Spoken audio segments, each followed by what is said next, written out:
Please visit Black Volumes if you enjoy this story.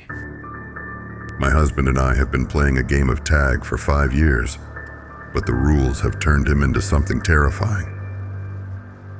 It all started after we saw the comedy film called Tag in 2018.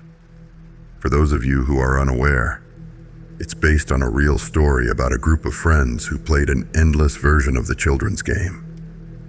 I think I enjoyed the film at the time, but I can't remember now. After years of this gradually worsening hell, I shudder every time I remember the concept that inspired my husband, Elliot. "Let's do it," he said. "Sorry," I replied, smirking. "Right here?" "No," he laughed, rolling his eyes. "Not that. Tag. A never-ending game of tag. We live in the same house, so it probably wouldn't be as thrilling as the film," I said. "We just end up sitting on the sofa, constantly tagging each other in a back-and-forth slapping match." Elliot pondered on my point, tapping his lips thoughtfully. He was always a passionate person. Once he became hyper-fixated on something, it was hard to deter him, and I loved watching his face scrunch up as the cognitive cogs whirred away. But this time, my amusement at his fixation would be short-lived. "Okay," Elliot eventually said, as we hopped into the car. "We could make the game interesting. Only one person can be tagged per day.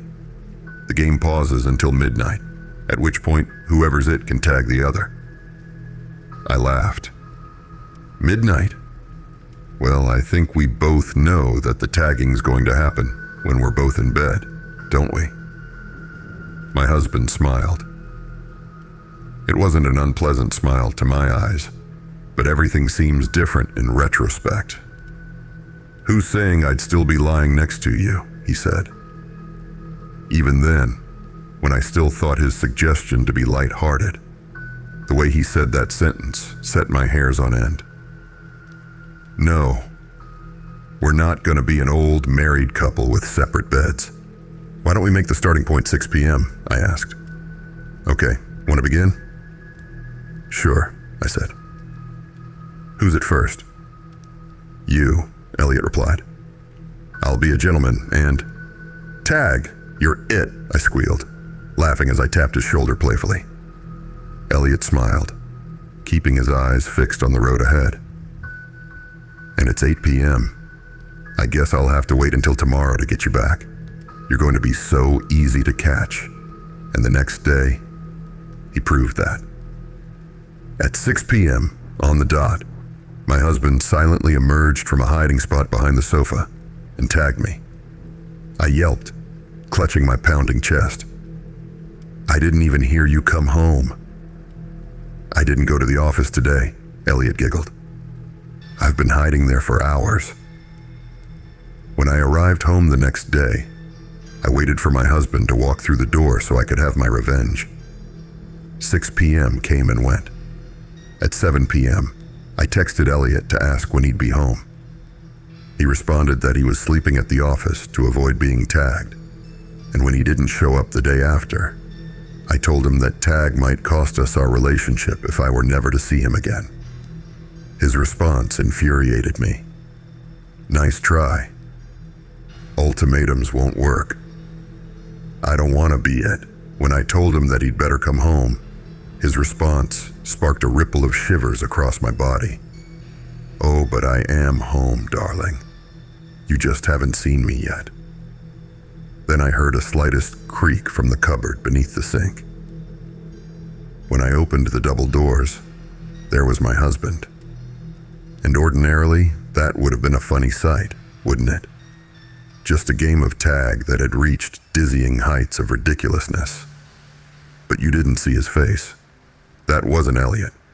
Not my Elliot. Bulging, unblinking, bloodshot eyes. Unhinged smile, frothing at the lips. That giggle. Ever since he suggested we play tag, the man I knew was gone. Throughout lockdown, given that we were living in such close quarters, the game did become slightly easier. But Elliot lost a piece of himself with every passing day. I tried to get him to hyperfixate on something else. No use. Still, whenever one of us had been tagged and the game paused, my husband returned to his normal self. That was when I decided I was going to stop playing. It was the only way to get him back. So, Elliot tagged me, and I didn't return the tag on the following day. For months, things returned to normal. But then, one day, at a local restaurant, he brought up the topic again. Lisa. Elliot started. What? I asked. I'm right in front of you, he said. Why won't you tag me? I sighed. You were making me uncomfortable, Elliot. You weren't yourself when you were it. A fleeting glint in his eye sent a weighty lump of fear cascading to the pit of my stomach. It was a glimmer of cruelty that had been burgeoning beneath the surface of his cold, unfeeling eyes for 3 years. The look that I'd hoped would go away if I were to stop playing his haunted game. The true horror had yet to begin.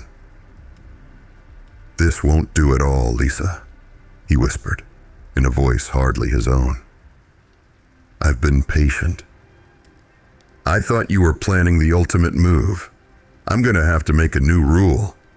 When someone is it, they must make an effort to tag the other player. Otherwise, the other player becomes it. I scoffed. Look, I'd happily play the game if you could be normal about it. Elliot smiled. Of course. I won't take it too seriously. It's fun, Lisa. That's why I want to play. This was a little over a year ago, and it was anything but fun after that. I couldn't decide whether I feared hunting Elliot or being hunted by him. On one hand, the thought of Elliot lurking around any corner in my home filled me with an unyielding sense of horror. On the other hand, whenever he was chasing me, I felt genuine terror at what would happen when he tagged me. And one day, my fear was justified. Elliot, I screamed.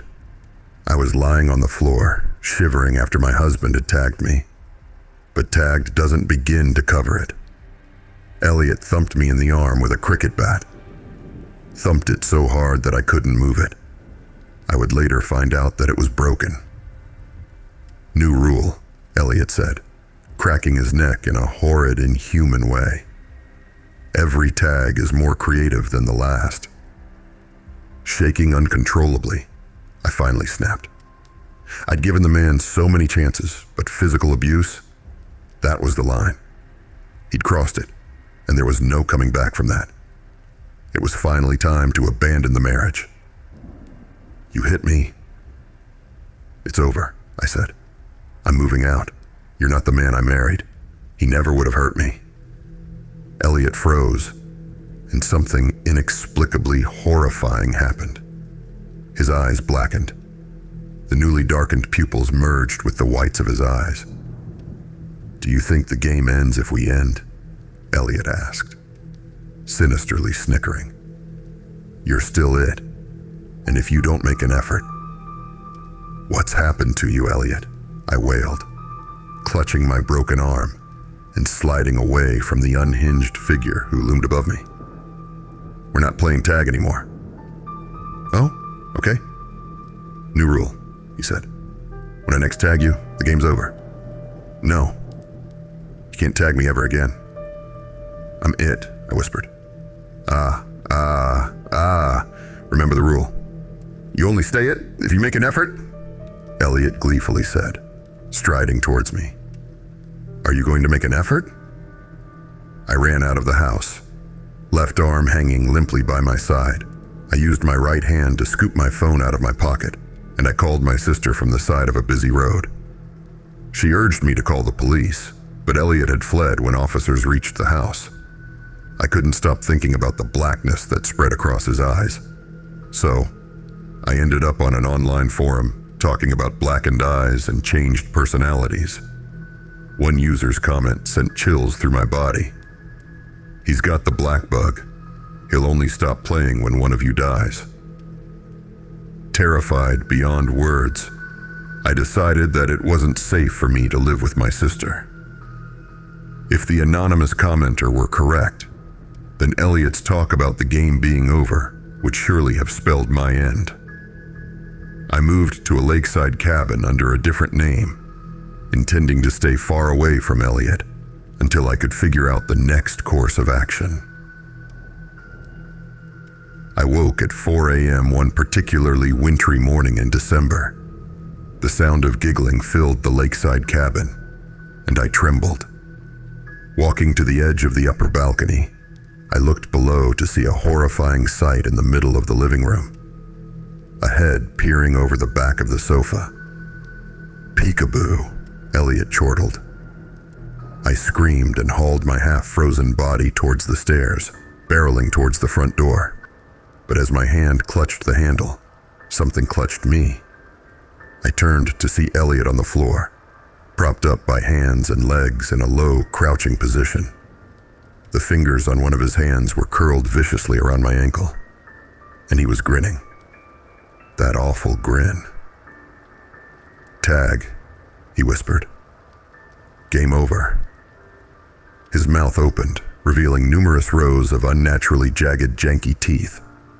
Poised to pounce, with a vehement look in his eyes, Elliot chuckled again. I screeched, swinging my foot squarely at his jaw. As the demonic man recoiled, I fled from the lakeside house and drove far away. That was months ago. I know Elliot's still out there. The game's not over. Like the online forum user said, he'll only stop playing when one of you dies.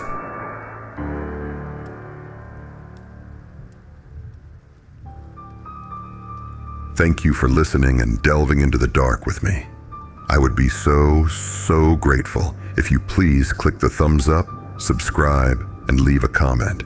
The more engagement this video gets, the more YouTube will push my content to others, and thus, our twisted little community will grow.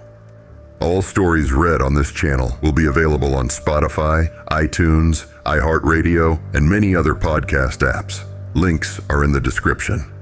Thank you again for listening, and I look forward to hearing from you.